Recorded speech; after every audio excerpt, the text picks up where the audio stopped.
Salve Maria Puríssima, que a força e a alegria da ressurreição esteja contigo nessa segunda-feira, início de semana, onde nós trazemos o Evangelho de São Mateus, no capítulo 14, do versículo 21 ao 36. Diz que a multidão já saciada, Jesus envia os discípulos à sua frente para o outro lado do mar, na barca, e Jesus sai para o monte. Ao despedir a multidão, Jesus vai entrar em oração, em comunhão com seu Pai, como era de costume. E disse que Jesus fica lá e eles no alto mar.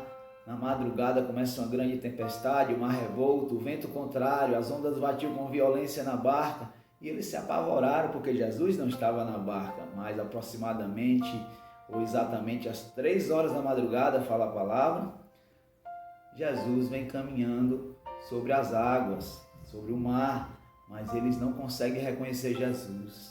3 horas da madrugada, momento em que é mais escuro, e nos momentos que é tudo escuridão, de grande combate espiritual, é difícil reconhecer a presença do Senhor, que não nos abandona, mas que se aproxima, que vem em auxílio.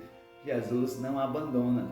E nós podemos lembrar das 3 horas da tarde, a hora da misericórdia, em que Jesus disse: Pai, por que me abandonaste? Mas na verdade, ele sentiu esse abandono por um momento, né? Na verdade, o Pai jamais abandonou o Senhor. Jesus jamais nos abandonará. 3 horas da madrugada, muitos de nós passam por grandes combates espirituais, quando é mais escuro, mas Jesus sempre vem caminhando em nossa direção. E eles não conseguiram reconhecer, isso é um fantasma. Mas Pedro, mais íntimo do Senhor, quando Jesus disse: coragem, não tenham medo, ele disse: é o Senhor. E Pedro disse: deixa-me ir caminhando ao teu encontro. E Jesus vem. E Pedro tem a coragem, sem medo ele sai caminhando. Mas o mar revolto, o vento contrário, faz que Pedro tire o olhar do Senhor, como muitas vezes nós tiramos em momentos de dificuldade, em momentos de grande ventania, de mar revolto, em que o vento vem com violência, em que as ondas batem de encontro ao barco da nossa história. Mas Pedro, que vai caminhando, dá alguns passos e começa a afundar.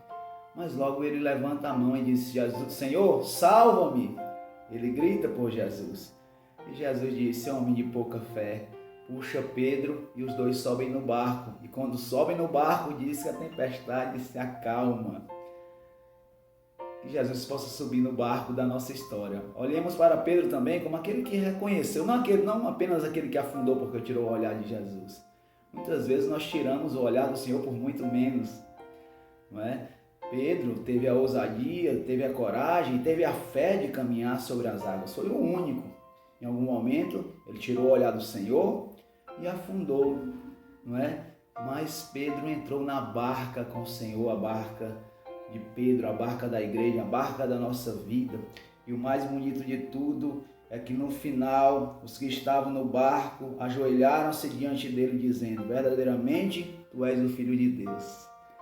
Uma grande profissão de fé. Que nós possamos reconhecer Jesus quando ele está na nossa barca e nos momentos de grande combate espiritual, de grande conflito, no momento mais escuro da nossa noite, nas nossas madrugadas de vida, ele vem ao nosso encontro. Reconhecemos verdadeiramente, tu és o Senhor, o Filho de Deus, o único Senhor da nossa vida. Uma santa semana, que Deus te abençoe.